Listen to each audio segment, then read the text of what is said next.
Bismillah, Assalamualaikum warahmatullahi wabarakatuh. Alhamdulillah, Allahumma shalli wa sallim ala nabiyina Muhammad. Baik, rekan-rekan yang dirahmati Allah, ada sebuah pertanyaan juga ya, yang ini juga harus kita jawab agar masyarakat bisa teredukasi. Pertanyaannya umum adalah, kapan sih saya harus dirawat ketika saya kena COVID-19? Ya, atau indikasinya apa ketika saya harus dirawat ke rumah sakit? Gitu. Nah, sebenarnya mudah sekali ya, rekan-rekan ya. Sebagaimana materi-materi atau sharing-sharing yang sudah saya sampaikan, kita tahu bersama bahwa pada umumnya COVID ini dibagi menjadi 4 kategori ya.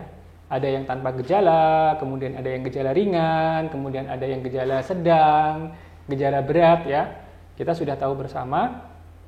Kalau belum tahu mungkin bisa dibuka ya di konten-konten atau materi yang sebelumnya sudah saya share di panduan isolasi mandiri, di situ ada semua ya. Jadi indikasinya adalah ketika kita mengalami COVID dengan kategori sedang atau gejala sedang ya. Perbedaannya apa sih dengan gejala ringan? Perbedaannya adalah di saturasi oksigen. Ya, bila mana saturasi oksigen di bawah 95, ya silahkan segera mencari pertolongan medis ya ke rumah sakit terdekat. Nah, ini penting sekali karena apa? Karena berarti kita sudah mengalami fase yang kedua di proses perjalanan COVID-19 ini. Jadi, fasenya sudah mulai ada gejala sesak. Ya, gejala sesak, lemas, tidak bisa beraktivitas dan sebagainya, ditandai dengan saturasi oksigen yang di bawah 90-95. Nah, ini sudah indikasi untuk dirawat juga. Ya. Namun ada juga pertanyaan, dok, saya saturasi masih bagus dok di 95, tapi saya sudah lemes, ya kan, saya muntah-muntah, kemudian saya diare, dan saya nggak bisa masuk makanan dok, terus gimana, apakah saya harus dirawat? Kan saturasi saya masih 95. Nah, ini yang perlu dipahami, bahwa indikasi untuk dirawat itu ada dua, ya, indikasi yang absolut dan indikasi yang relatif. Indikasi absolut itu harus mau nggak mau harus dirawat ya. Yaitu tadi bila mana saturasi di bawah 95. Ya, ini udah absolut ya. Tapi indikasi relatif ini bisa dialami masing-masing orang berbeda-beda. Ya, contoh ada yang saturasinya masih bagus di atas 95 bahkan 97 ya, 98 tapi nggak mau makan. Ya, kemudian nggak mau minum. Kecemasannya berlebihan, lemes, dan akhirnya justru malah memperburuk kondisinya ya.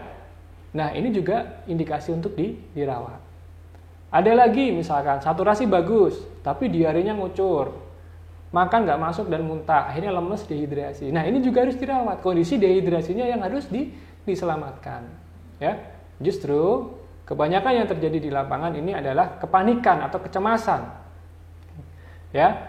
Ketika kita mempunyai gejala sesek ya, kita harus menyingkirkan ya, apakah sesek ini karena memang benar-benar kondisi pernapasan kita, kondisi saturasi kita, atau mungkin karena sesek karena panik. Nah, ini makanya ketika ada yang selalu bertanya, dok ini sesek dok, sesek, coba cek saturasinya berapa. Ketika dicek saturasinya ternyata 98, nah kemungkinan seseknya ini bisa jadi karena panik atau mungkin karena sesek yang lain ya. Jadi kita harus objektif dalam menilai gejala yang kita alami. Ya, jangan sampai kita ngerasa sesek terus padahal saturasi bagus. Ya, inilah pentingnya kita untuk tidak panik dan tetap tenang. Ya, dengan mengetahui ilmunya, insya Allah kita tetap tenang dan tidak panik. Ya, mudah-mudahan ini bermanfaat ya rekan-rekan yang dirahmati Allah. Indikasinya adalah tadi, ketika kita mempunyai gejala sedang, saturasi di bawah 95, itu adalah indikasi yang absolut. Ya, mau nggak mau harus dirawat. Ya.